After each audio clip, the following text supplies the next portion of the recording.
Hey everybody, and welcome back to the board meeting. Today we're doing one of our board game rambling videos where I just pick a topic and I talk about it.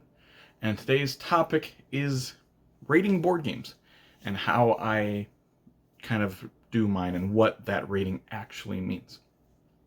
Now this is a very sub category of things that maybe people aren't going to be very interested in watching. But I wanted to talk to you about it because I like rating board games because it kind of helps me do a couple different things. It helps me remember how much I like the game. If I haven't played it for a while, I'll go back on BGG and look at it and be like, oh, I rated that quite high. Let me break that out again because I haven't played it for a while. I don't really remember it. Let's break it out. I like rating games. I'm a nerd. I like rating things. I like putting them in lists. I like ranking them. That's just something I enjoy doing. So I want to talk to you about how I particularly do that. Now, how I rate games is your normal, how much do I like it? And a couple things go into that, like what does it feel like? Is it good game? Do I really enjoy it? The aesthetic, the look of it, is that really good or is it really bad?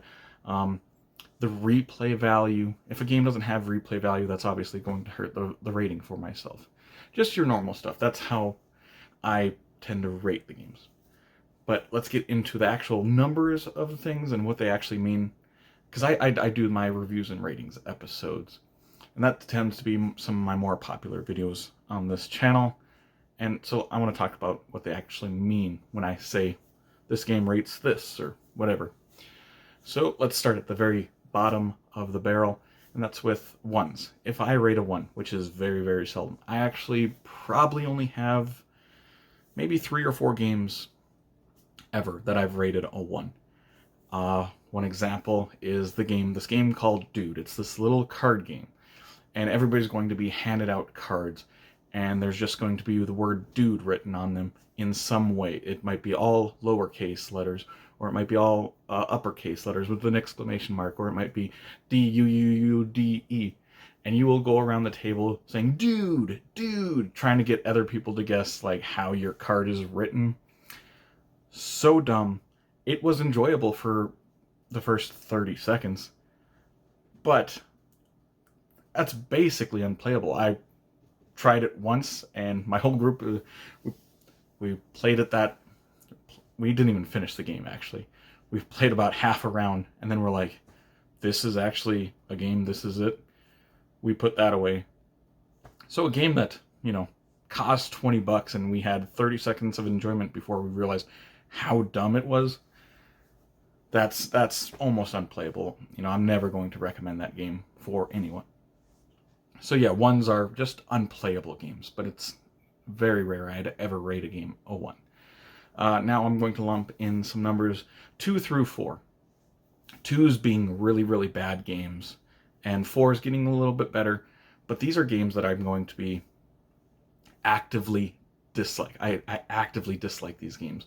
And I don't actively dislike a lot of games, but so these are games that if someone comes up to me and be like, hey, can we play this game? And I'm like, I'll suggest another game, like preferably can we play something else, and I'll let them choose. Yeah, how about you? Can you pick another game? Because I really don't like that game. If they really want me to play that game, I will. But these are games that basically I find no enjoyment with playing them. So 2 through 4 is just really bad games. Now you're getting to 5s. 5s are games that I don't like much. But if you come up to me and say, hey, I want to play this game, I'm not going to put up a fuss. I know you like that game a lot. I can put up with that game long enough to play it, and it's not like I'm not going to have any fun playing it. With even the games that I rate 2 through 4, I'm going to have fun playing them, not because of the game, it's because of the company I'm with. I'm going to have fun with the people. So yeah, 5s, it's just games that I don't really like. Maybe there's something in there that I kind of like, but for the most part, these are games I'm not a huge fan of. Now let's get into 6s and 6.5s.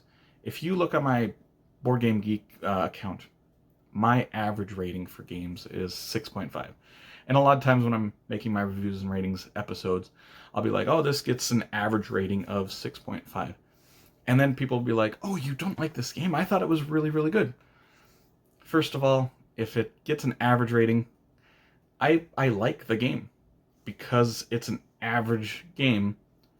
It's not going to stand out for me, but it's an average game in a hobby that I really, really like. So your average game, I'm going to enjoy it. I'm going to have fun playing it. And sixes are just a little bit worse than average. They're not the worst games, but they're a little bit less than average. So sixes and 6.5s very rarely stay in my collection. Not that they're horrible games, but they're not going to stand out enough that if you have a big collection, they're not going to stay in it for very long. At least maybe after 4 or 5 plays, you're like, yeah, I'm kind of done with that game. So let's talk about 7s and 7.5s now. These are games that are your above average games. These are games that I'm going to be bringing to game nights a lot of times. These are games that I'm going to suggest to people if they're like, hey, do you know any pirate themed games that you think maybe I'd like? These are going to be the ones that in my head I'm like, these are games I can suggest to people and feel confident that they're probably going to like those games.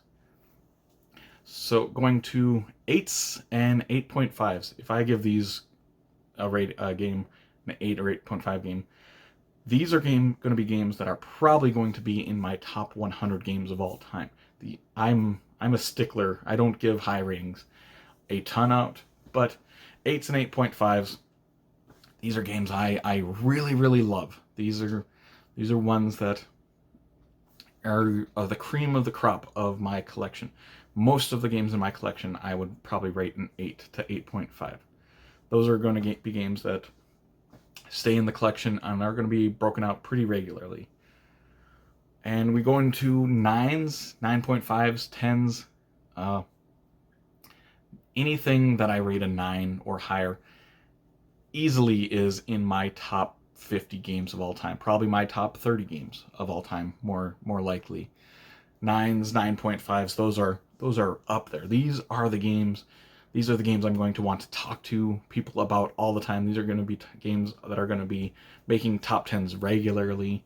Games that are probably going to stick in my game bag. A lot of times they very rarely make it back onto the shelf there because they're just going to stick into my game bag a lot of times. And 10s are obviously my favorite games of all time. I don't rate a ton of games 10s. They're a little bit more common than 1s, but 10s are like, there's probably, I think, 8 or 9 games that I rate a 10. And a lot of people maybe don't agree with some of the games that I rate 10s. But, I mean, it's how I rate them. It's the games that really speak to me. These are all my top 10 games of all time. These are games I will love to play at any time. If you call me up at 4 in the morning, be like, hey, you want to play Scythe? Scythe is a game I rate a 10, even though some people say it's not balanced enough. I really, really like that game. So yeah, you call me up at 4 in the morning and be like, hey, you want to play a game of Scythe? I'm like, okay, let me shower. I'll be over there. So yeah, 10s are games that I'm down for. Anytime you want to play, I'll play those games. And that's this entire video.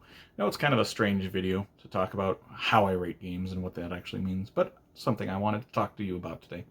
So if you did enjoy this video, make sure to like and subscribe to see more weekly content from me, Shane, at the board meeting in the future. Hope you all have an amazing day. Take care, everyone.